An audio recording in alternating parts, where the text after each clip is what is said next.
live on another Thirsty Thursday. They thirst for more. I am your hostess with the mostest, the High Priestess Phoenix.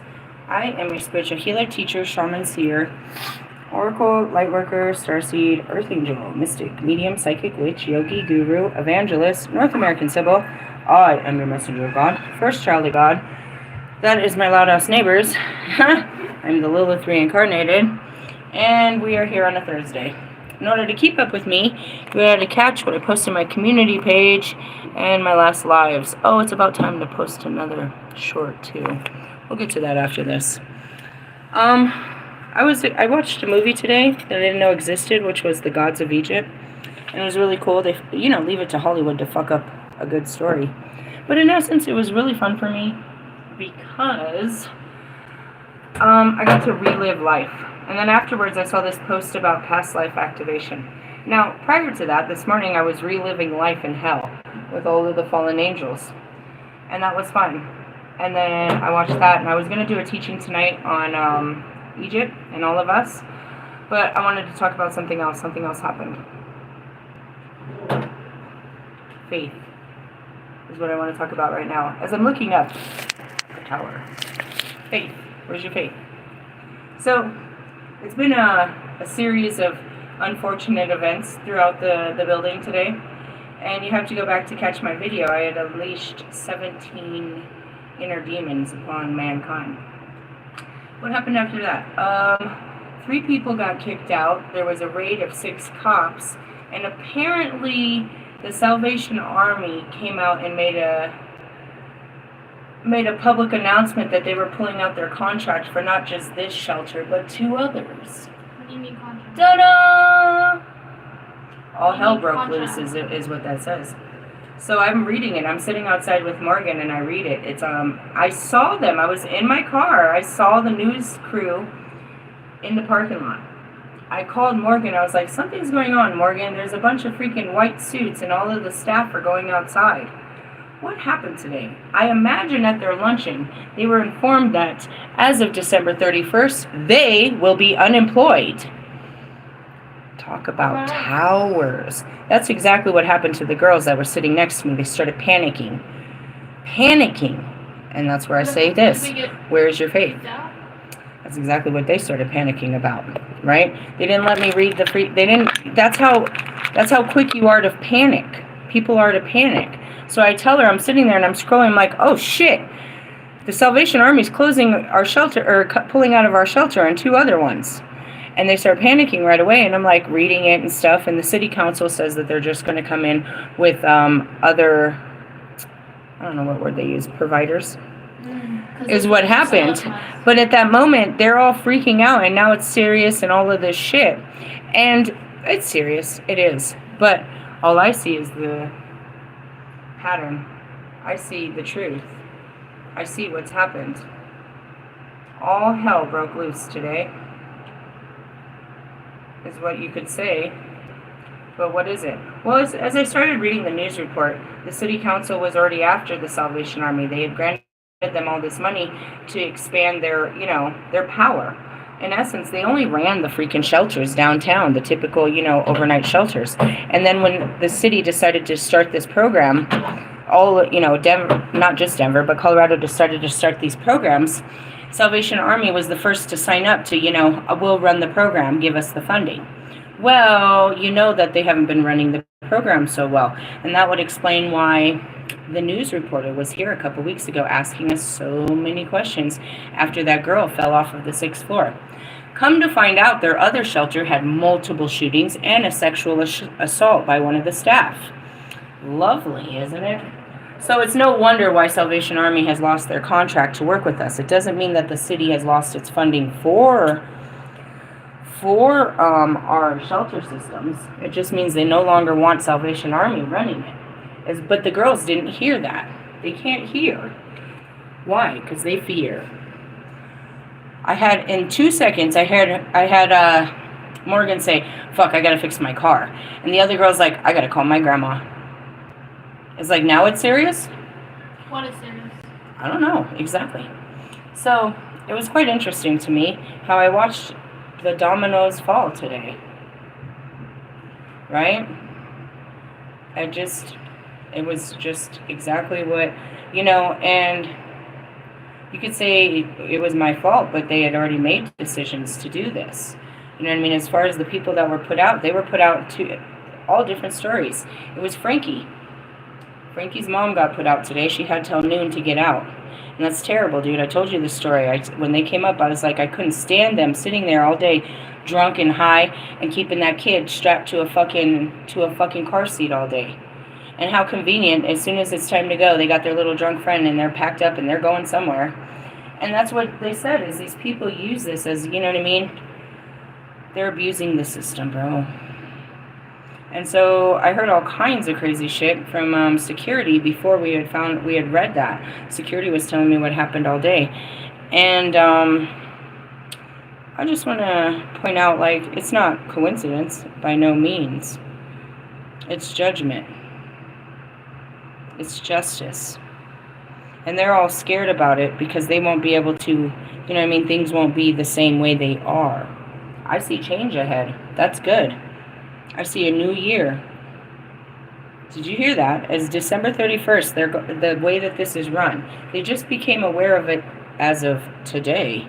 The staff didn't. That explained that whole thing I saw, and then, everything got weird. In essence, it's like, where's your faith? I pulled it in the cards the day before. It came in multiple cards. Change is coming. You cannot, or do not fear it. This is for the best. It just kept coming in all my cards. So I was prepared. Being psychic only allows you to be prepared. It's just a knowing. Well, and that's what it is. Expect the unexpected. You always are expecting whatever God has. Did I freak out? No. Why? Because I know what God said. What did God say to me? He said that by 8/18, Monday, if we haven't left by Monday, we're not going nowhere till the end of the school year. I don't have to wonder. I believe in what God told me. So all the outside world, all this shifting isn't going to matter. I will still be here after this shift. I will be here for the new world. And maybe the new world will be better than the old. Because realistically, nobody's getting out of here. Nobody's getting out of here. I told you that. If we can't get good jobs, they won't push us into housing navigation. Trump took away people's childcare. So it's not fully a barrier for me, but anyone that has small children, they have no childcare assistance. They have to come out of pocket for that shit. When's the last time you checked those prices? 55% of your income is going to go to fucking childcare. It's not even enough to pay the bills. Welcome. I said this cryingly the other day. We need God to show us a way out because they don't have a way out. If the system worked, we'd be getting out of here.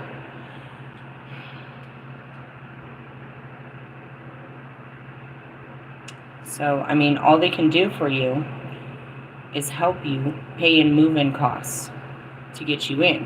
Which in some people that are already stable, that's fine. But all of us that have lost everything and have to build complete brand new stability, it takes time for that shit. So that's where it is. And then you have my friends in particular, all of them have toddlers. And they're single parent homes. Nobody to watch the toddlers so they can actually look for jobs. One of them has 2 special needs children at that. Yes, please. So it's like, holy shit. So we'd like to hope that the new organization will have better organization and resources.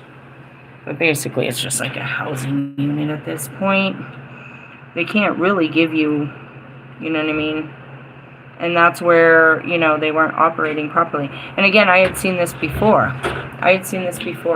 In Arizona, which was also ran by the Salvation Army, I want to point out, because I went to their crossroads. But because of the situation and they had the dog, they told me to go into their safe house instead. Because the safe house could take the dog. It was still part of the Salvation Army. And I walked in and it was the same thing. She told me straight up. It's all documented. Fucking caseworker told me I can't get a job from this town if I'm not from it. And I believed her because I came from Oklahoma and it was really that way. Then I got out there and they said she was fucking lying. The other thing is, they wouldn't let you, there was no childcare. You couldn't leave, even my teenagers, I couldn't leave them alone. The only way you had to look for outside childcare. And mind you, I'm not from Arizona. I'm looking for strangers to watch my kids. Think about this. Think about this. Or the other option is have people in-house watch your kids. So there I was, stuck. It was just a housing unit until I could get myself out. They weren't going to help me out. But I tried my best to at least utilize it to get my kids on online, get the computers, and then at least they were doing something. The day after I left, they called me with the computers. They didn't even call me from Oklahoma with the computers until, I want to say like 3 weeks or something. Or no, that was the housing. So, I'm telling you our story and our business to show you that the foundations are shifting. Whatever was won't be exactly as it was perceived, you know? And on top of that, the weather got all fucking crazy. Just like it was in the video, just like in my fucking cards. We brought in a couple of gods, and we do have fires burning through Garfield County, which, for those of you that don't know, that's where Bundy and Kobe, you know what I mean? It's cleaning those lands. Those lands are where the real shit went down, up in those mountains. We got the fires burning up there. We had unbelievable wind and rain and all of this, and I saw tornadoes yesterday, so I'm sure they're somewhere in the sky. And it's just like, oh shit, holy shit. But at that moment, I just saw them freak out. And I remember what it meant to freak out, to not have faith. To not know that everything's going to be okay. And it's like, it's Peter. It's Peter, bro. It's like you're on the boat and it's scary, bro. It was a beautiful day and now the fucking clouds come in and we're scared for our lives, but we're going to make it through this. Yeah, it looks like the perfect fucking storm, bro. But God's in our boat. How is God in our boat? Because I speak God in our boat. They're not speaking to God right now. They didn't turn closer to God in that moment of need. They fucking ran to themselves. No shit. Like, all fucking Morgan could think about was fixing her car. Why? Because like me, she was homeless in her car. She needs her car to be running again in case this happens again. She fears what will happen again.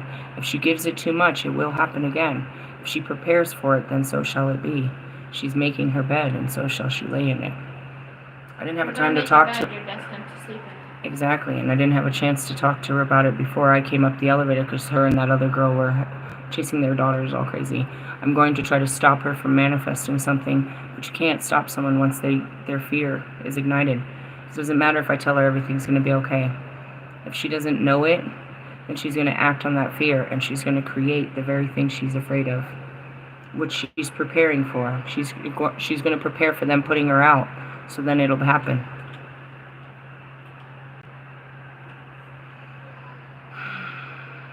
Manifestations, I guess, is a dangerous way to say what we're talking about right now.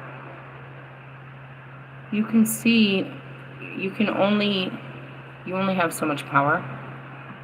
And in essence, this changes your perception. If you know something's going to change, you know what I mean? That fear can drive them to either do great things or terrible things. It'll either, you know what I mean, push them or plague them. It'll push them to work harder to get the fuck out of here before that day happens. Or they'll spend every day fearing that day. I don't know. Do you fear that day? Do you fear New Year's? Should we ever fear a New Year's Day? I don't know. The mayor said, whatever. He's like, it said the biggest question is, are the shelters closing? He said, no. They're just going to be, they're going to be ran like clockwork by another provider. Whatever that means.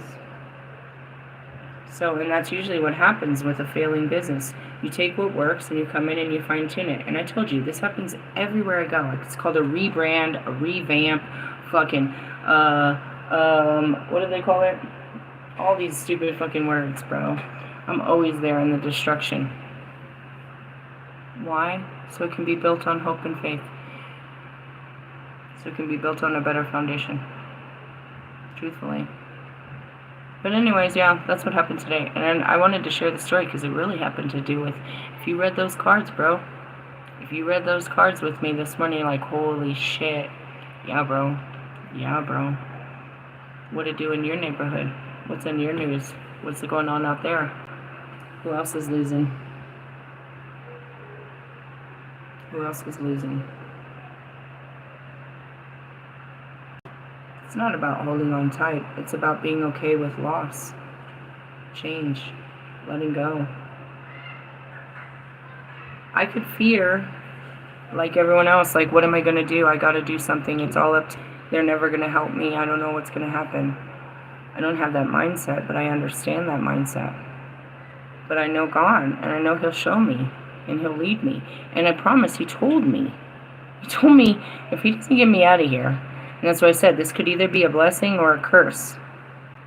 It could be a curse to them if they're fucking plagued with their fears that someone's going to come boot them out.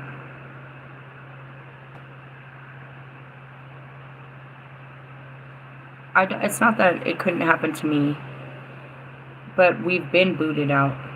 Right, Mel? We've been booted out, bro. And that's what I shared about Muhammad Ali. I got a book of Martin Luther King. I turned straight to his death, of course. I didn't enjoy that part. November 22nd. I was going to tear the pictures out and put it at my altar, to be honest.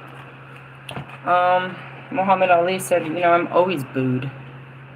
If I get booted out, God will be out there rolling out the red carpet and away we go. But I'm not afraid of God and what He's doing. They don't know that God is doing this. They don't know what God is doing. They don't know if it's God. I don't know if they know God. I know this is God. And if I'm, you know what I mean? If God is for me, then who could be against me? If He wants me to go, then He's going to tell me to go, and He's going to tell me where to go, and He's going to provide that way. Faith, understanding, belief, your connection with God has to be above all things, because all of these things will perish. Your friendships, your families, your jobs, your cars, your everything. It all, you'll stand there looking at your whole life gone. Will you stay there and look at what you've lost, or will you look ahead past the rubble and see a bright new future and be excited to seize that day? Not to start all over, but to see where the day will take you.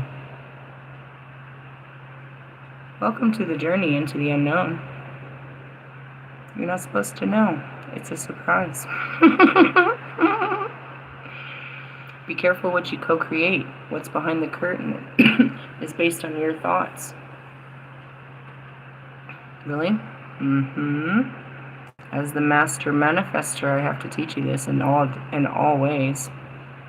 You can't just think it and so shall it be. It has to be generated by truth and by your heart and a real vision that is, you know what I mean, inspired by the divine. You can't just, think your way out of shit.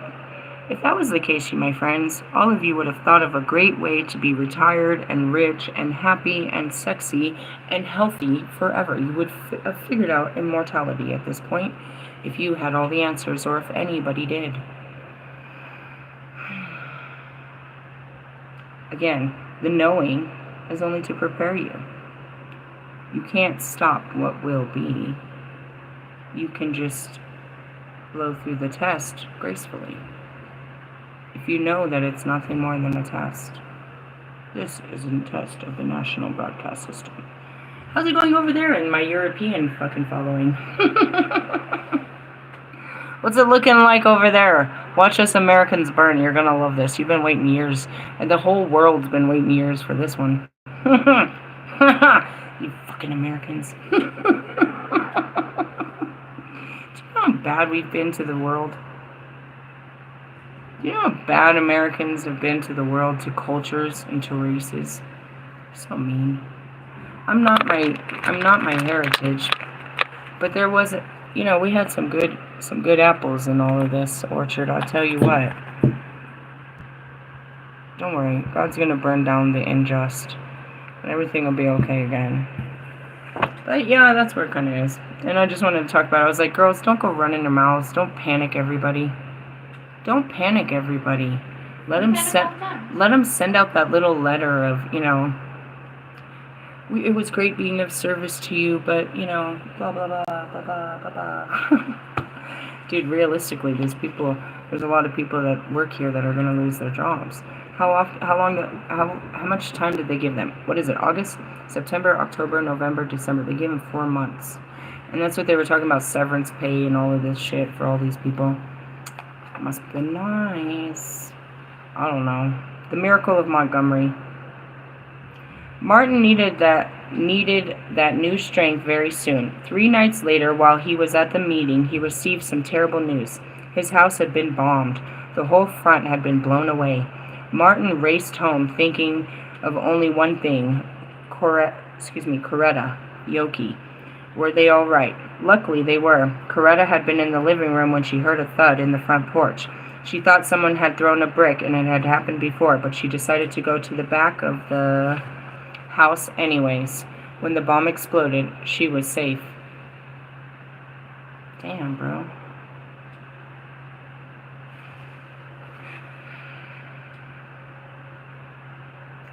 It's hard to believe that back then, you know what I mean? Like, they were really trying to kill a dude, bro.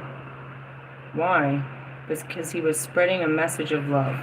I wanted to take this picture out. Let me show you this beautiful picture of him. Here's Coretta, his beautiful wife.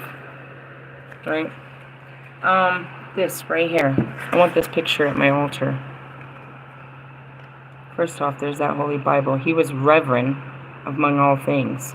He was reading about Gandhi because Gandhi had saved his whole country without firing one shot. He wanted to know how to do it peacefully. He taught that. He taught so much. And the most important thing he said is educate yourself. They can take away everything, but they cannot take away your belief, and they cannot take away your voice. This man visits me a lot.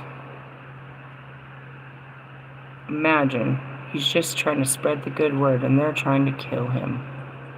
He always had a target. Anyone that tries to spread the word of freedom, they're going to hunt you down.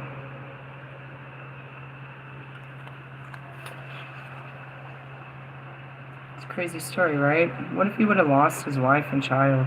He would have fought harder. Instead, his wife and child lost him. It's a crazy thing, bro.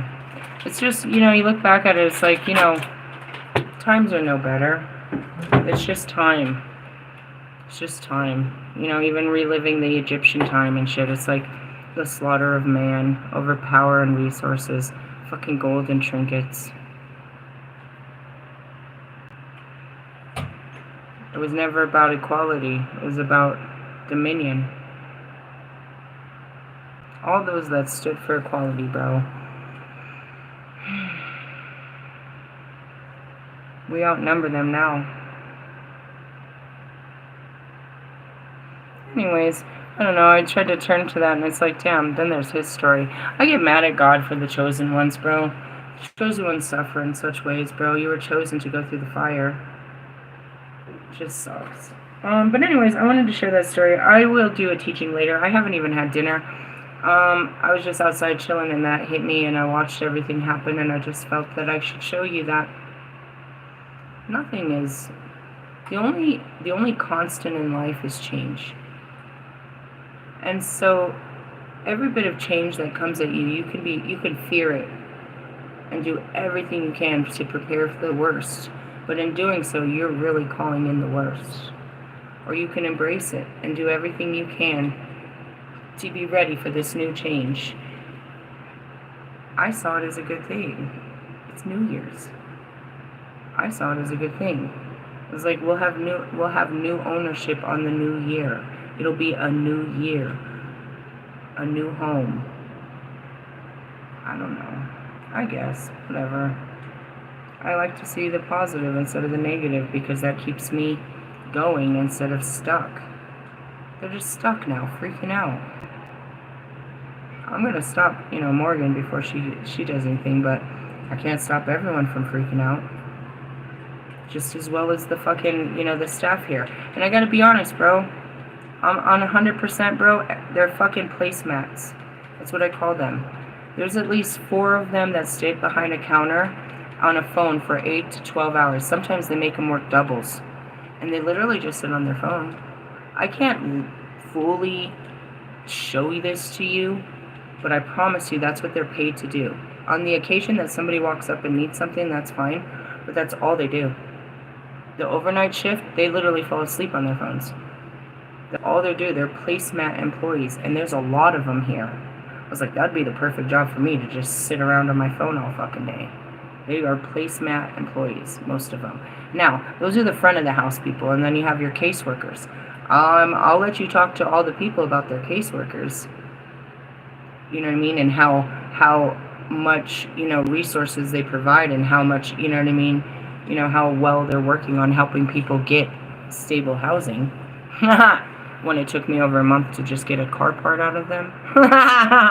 Jesus Christ.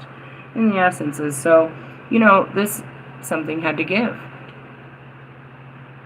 Something had to give. And in essence, I'm looking at it, it's like, it can only be good. If they didn't change it, then it wouldn't have got better. You know what I mean? Things don't just get better. They get worse before they get better, and change is what it is. It's like eventually you have to realize you got to bring in somebody, something needs to change. This isn't working. And especially when it comes to staffing, I've seen this everywhere I go. You know what I mean? They're constantly having to do that. Because why? Because management, it roots from the apple rots from the top. So like there's all of this what do they call it? Office drama is one way to say it, but there's all of this little social political parties that happen within it, seniorities, and whatever the case may be. You know what I mean? The management has their favorites, and then there's all of this, and then there's all of this, and it's, before you know it, it starts to rot.